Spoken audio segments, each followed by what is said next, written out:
Le président de la République a décidé d'imposer un confinement. Ah non, ça ne va pas recommencer.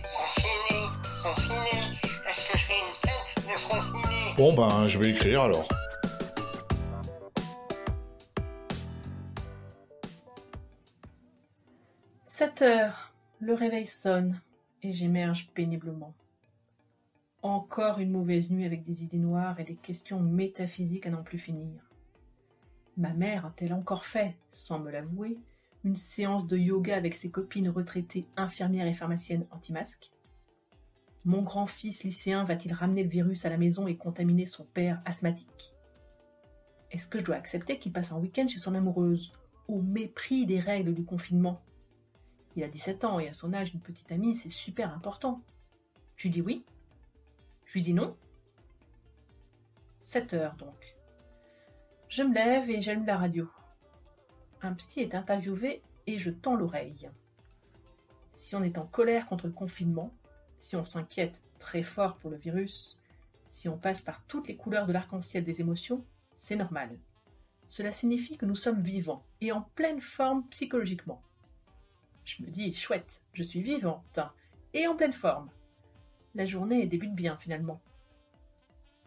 9 heures. Je suis au taquet.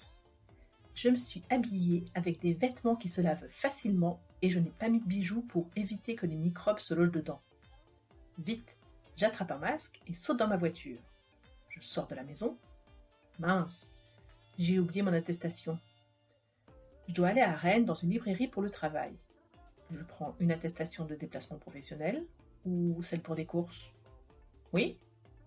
Non? 9h30.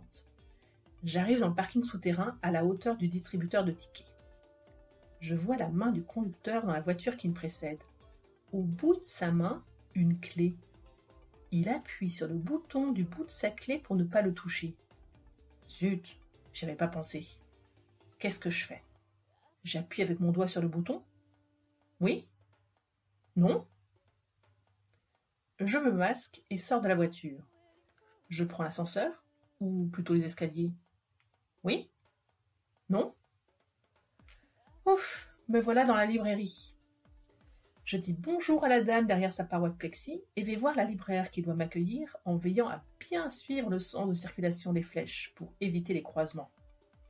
Elle m'offre un café. J'accepte? Je me dis oui? Non? Enfin, j'ai la boutique et les livres pour moi toute seule. Le rêve! Je déambule dans tous les rayons, je manipule les livres, les tourne et retourne pour lire les résumés. Parfois, je lève le nez vers la ventilation pour être bien sûre qu'elle ventile. Elle ventile bien? Oui ou non? Oui, évidemment qu'elle ventile bien. Je discute avec les personnes qui préparent des commandes. Elles espèrent une réouverture très prochaine de leur magasin, mais appréhendent la future cohue. Chômage partiel, voire chômage tout court, ou risque d'attraper la maladie? Oui? Non? Enfin, je me passe un petit coup de gel hydroalcoolique sur les mains. Il est bon, mon gel? Il a assez d'alcool? Il sert à quelque chose? Oui? Non? Me revoilà face à l'ascenseur, avec des gros cartons cette fois-ci. Le dilemme ne se pose plus, et je descends avec un monsieur dont je ne vois pas le bas du visage. Quelques minutes plus tard, je l'aperçois enfermé dans sa voiture avec une moustache. Mince, il a cette tête-là, je n'aurais jamais cru. Bien en sécurité, confiné dans ma propre voiture, je me relaxe en me disant que j'ai vécu dangereusement, comme les héros dans les romans policiers que je viens d'acheter. Je me fais un film et je souris intérieurement. J'allume la radio. Un nouveau psy, je tends l'oreille. Si vous cochez toutes ces cases, 1. Je dors mal la nuit.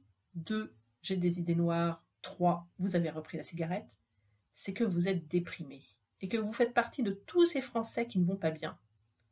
Je me dis, mince, je remplis toutes les cases. J'éteins la radio et je pense vivement le vaccin. Puis tout de suite après, le vaccin, oui? Non? Je rentre chez moi. J'allume une cigarette. Oui? Non? Oh, oui!